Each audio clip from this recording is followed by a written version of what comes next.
আমাদেরকে ঘিরে রয়েছে, শুধু আমাদেরকে কালী নামের বেড়াটা নিতে হবে, জীবনে কোনো বিপদ আসবে না। কালী নামের বেড়া ফসলে হবে না, কালী নামের বেড়া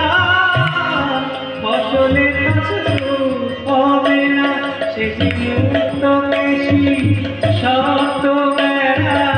তার ধারে ঘেঁষে না, সেটি মুক্ত বেশি শত বেড়া তার ধারে ঘেঁষে না, মনে বেশি